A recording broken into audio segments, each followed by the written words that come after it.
All right, trying one from the sunnier side. And this should be a fun one because I have a new arm on the left and an old arm on the right and trunk stuff too. So let's dig in. First thing I'm looking at is, did I have a trunk renewal from last year? And I did.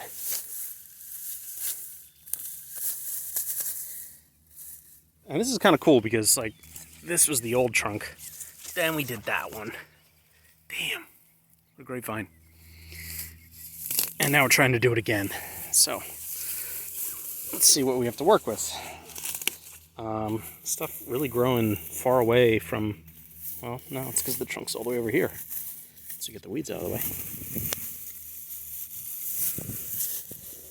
And if you're wondering about the weeds, the plan is to get tubes on any renewals and then herbicide to clean this all up. All right, so what do I have here? I've got this old dead spur here coming off the... All right, so this is loose. I'm gonna take it off. Also looks like this spur might have had phomopsis. Or no, something split it, but I'd take this off because I just don't like the look of it. I'm not gonna work with that.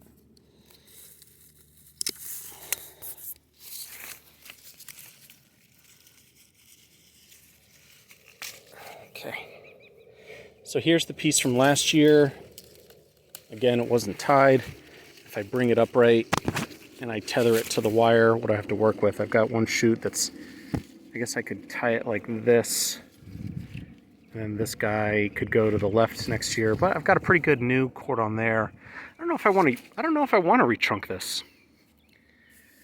Are these spurs creepy? Kinda.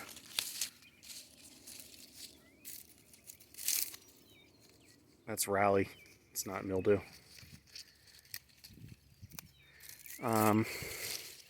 So that's kind of creepy. And then this spur looks like I hacked it back, but I do have good strong growth coming out of that, including an inflorescence up there. So actually, I'm not going to go out of my way here to do anything because this didn't grow all the way to the top, and this did, but these shoots don't look very strong. So I'm going to cut this all the way back to here. And maybe something will push from the base, or maybe I'll find something better I want to work with. Man, what a crazy old vine. Awesome.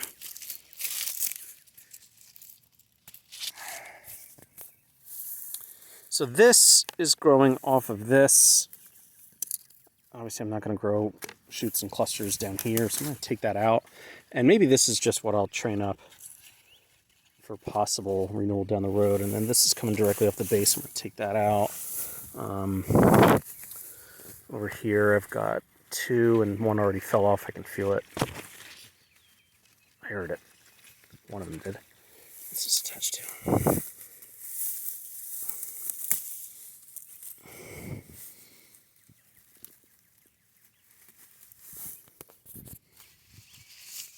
This is how I get poison ivy all year. Alright, take that off. And now these two I'm going to weave up. Put the phone down. I'll put them through the net, and we'll see. So now I have 1 and 2, and they're both coming off of old wood down here. So a little bit more secure. I'm going to cut this all the way back. Alright, so this is what I got down here. 2 shoots coming up. Alright, so, but I'm not counting on that or thinking about that for the future, so I am going to thin this one for positions as well as for fruit. So on the left, pretty much every shoot pushed nicely with inflorescence. Might be a little bit crowded, so I'm going to take out some of the weak ones.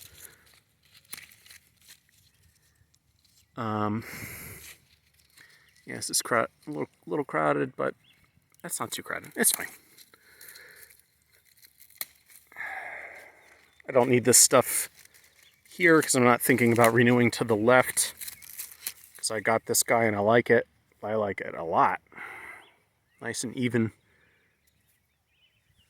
Okay, now I come to the bushy side, And I guess first I'm going to kind of, I'm looking for fruit first, but position second. And I see I've got a healthy cane here.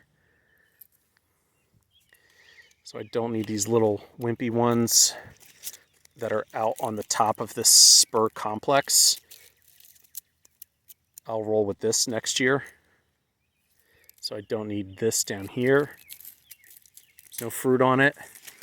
So I'm going to take it out, and now here's a spur that's too close and they don't have fruit on them. I'll leave this here just because it's in an empty space in between this shoot here on the left side and this one that will be the spur for the next side for next year. And then my next spur I want about a fist apart, so that's going to be probably this one right here.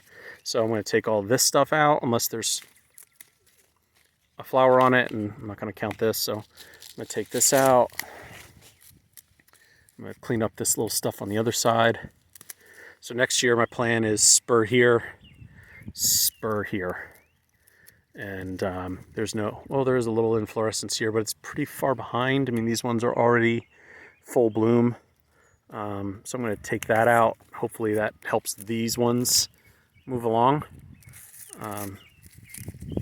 Now I'm another fist apart, and here's the next winter. I can see it already. Just moving the stuff out of the way to see.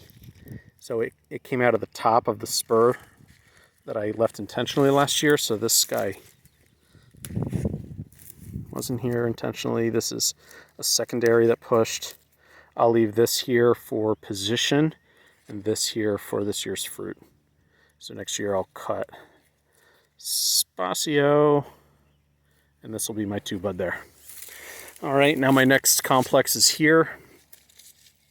And I've got 1, 2, 3, 4, 5 growing out of it. I'm going to take this little dinky guy off the bottom. Maybe you'll tell me I should have left that for position.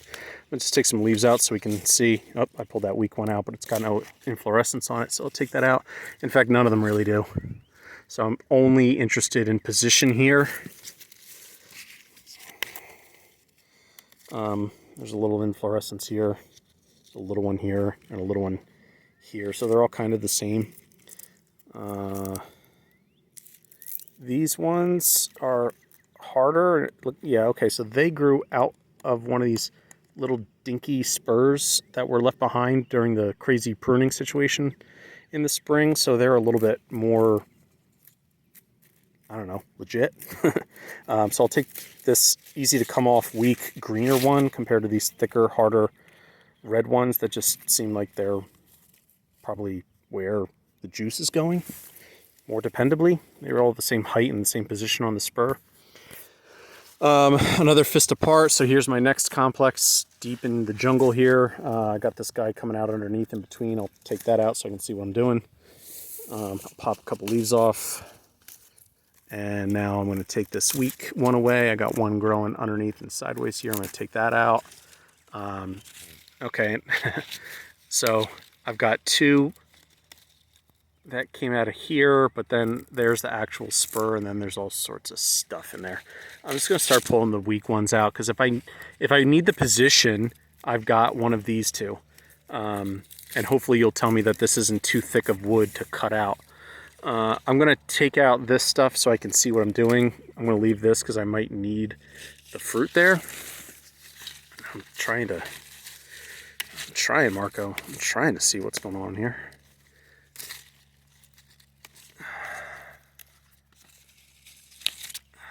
All right, so this is up at the top of the spur, and it's small and it has no flowers. So I'm gonna basically treat that like leaves and just pull it out so you can see what the hell's going on.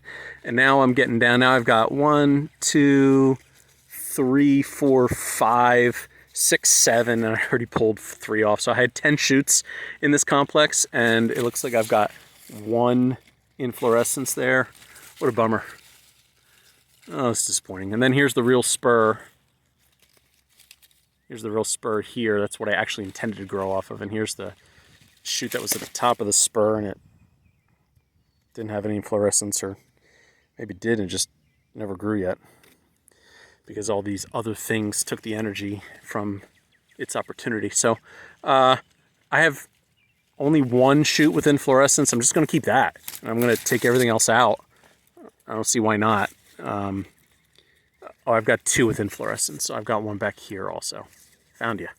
And I'll take this middle one out that had no fruit. So now I've got these 2 down here that I would use for position next year, and I've got these 2 up here that I would use for fruit. And I guess I should take one of these lower ones out now, but I'll use my clippers because they're more hardened in. I'm going to take out the one in the back because it's growing closer to where my 2 inflorescents are. So now I have 3 shoots, 1, 2, 3 in this area, and only 2 inflorescents, so that's not going to be too crowded. So next year, this is going to be my spur. So next year I'll be spur, spur, spur. One of these will be spur. This will be my spur, assuming you let me cut this here. And that way I don't have a spur initiating all the way up here. And then what I have left is I have this, another one of these crazy complexes. Here's the spur that I actually intended to use, and the shoot that came out from it. This one has no fruit, so it's out. This one that came lower on it has 2 inflorescence, so we will obviously keep that. Here's another one growing off it that has no inflorescence, but is in a lower position. So you might tell me to keep that for position and then cut this out next year. Or you might tell me that because this is growing directly off of a spur that's coming directly out of the cordon, you might tell me to keep that. I'll leave both just in case. And then so I've got these other goofballs down here that really aren't a plan of the future. I'll take this one out now, and I'll leave this one for the inflorescence. And then I'll come over here, and just in case I want to do a cordon extension downward. No, I won't, because I got a baby plant next year that will give me something over in this direction. So I was going to take all this stuff off. I guess I can leave this one just for carb loading and energy. It's not too crowded here anymore. So backing all the way out, this is my plant now. Lots of shoots with flowers on the left and not so much on the right, but hopefully a decent plan for what to do with the ones we left for positions. And then hopefully it'll fill out the trellis and look like a normal vine for once.